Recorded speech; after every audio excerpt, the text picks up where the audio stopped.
Organising secretary Mahesh గారు, అంజన్ కుమార్ యాదవ్ గారు, working president Mahesh Goud గారు, అంజన్ కుమార్ యాదవ్ గారు, తర్వాత హనుమంతన్న, మా సాంబశివరావు గారు, నిరంజన్ గారు, మల్లు రవి గారు, ఇంకా శ్రీనివాస్ గారు, ఎంఆర్జీ వినోద్ రెడ్డి గారు, మిగతా అందరి మిత్రులకి పేరు పేరున అద్భుతమైన మంచి కార్యక్రమాన్ని పెడుతున్నందుకు ఆమ్ ఆద్మీ పార్టీ తరఫున కృతజ్ఞతలు, అభినందనలు.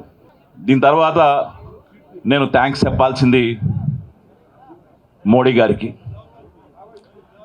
మోడీ ఈరోజు అందరినీ కలిపాడు, అందుకనే థ్యాంక్స్ టు మోడీ. అందరినీ ఒక్క ప్లేస్లో పట్టుకొచ్చాడు ఈరోజు. ఇది టీజర్ మాత్రమే, ఎందుకంటే ఆయన అనుకున్నది ఒకటి, జరగబోయేది ఒకటి. అందరినీ 146 మందిని ఇంతవరకు పార్లమెంటు చరిత్రలో ఎప్పుడు జరగనటువంటి జరిగింది. తన కాళ్ళు తను నరుక్కుంటున్నాడు. షా గారు 10 సంవత్సరాల క్రితం జైల్లో ఉన్నారు, అందరు గుర్తుండి ఉండాలి. మరొకసారి జైలుకు పంపే కార్యక్రమం మొదలైంది. మీరున్నది 40% మాత్రమే, మేము 60%. రాబోయే కాలం టీం ఇండియాదే. ఏదో కొంతమందిని జైల్లో పెట్టి దేశద్రోహులని పేరు పెట్టి సంకలు ఎగరేసుకుంటే కాదు. ముందున్నది ముసళ్ల పండగ. మా విధానాలు వేరు కావచ్చు, మా సిద్ధాంతం వేరు కావచ్చు, ఇంకోటి వేరు కావచ్చు, కానీ మేమంతా ఒక్కటే.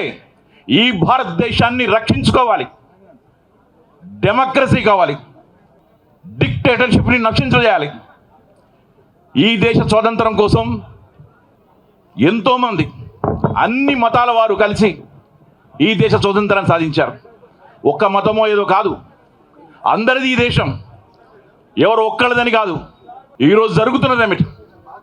దేశభక్తి, దైవభక్తి పేరు మీద ఈరోజు దేశాన్ని ముక్కలు చేయడానికి చేస్తున్నారు. భూపతి రెడ్డి, పరమేశ్వర రెడ్డి, భూపతి రెడ్డి గారు, పరమేశ్వర రెడ్డి గారు ఏమంటారు? మీరంతా తుకుడే గ్యాంగ్. ఎస్, రేపు బీజేపీని తుకుడే చేసే గ్యాంగ్ ఇదంతా. మొత్తం బీజేపీని పరిగెత్తిస్తాం. ఈ రాష్ట్రంలో ఏ పద్ధతుల్లో నిరంకుశత్వాన్ని నేలరాసి డెమోక్రసీ తీసుకొచ్చామో, ఈ రాష్ట్రంలో ఏ పద్ధతిలో జరిగిందో, కర్ణాటకలో ఏ జరిగిందో, భారతదేశం మొత్తం కూడా రేపు రాబోయే పార్లమెంట్ ఎన్నికల్లో జరగబోతుంది. మీరు అనుకోవచ్చు పుల్వామా దాడి తరహాలో పార్లమెంటులో ఏదో ప్రయత్నాలు చేశారు. ఇది ఒక ప్రయత్నం, ఒక ట్రైలర్ చేశారు. అది ఇంకోటి పద్ధతిలో బయటపడింది. దాని వెనకాల వాళ్ళు బయటపడాలి. ఎందుకంటే రాబోయే కాలంలో మరొక పుల్వామా లాంటి దాడి జరగబోతుంది.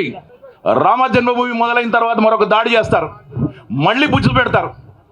ఎందుకంటే మోడీ గారికి అలవాటు, ఎలక్షన్ రాగానే నాకు సుపారీ ఇచ్చారు, లేదా పుల్వామా దాడి, లేదా ఇంకో కోట దాడి, ఇది చూపెట్టి ఓటది అనుకుంటారు.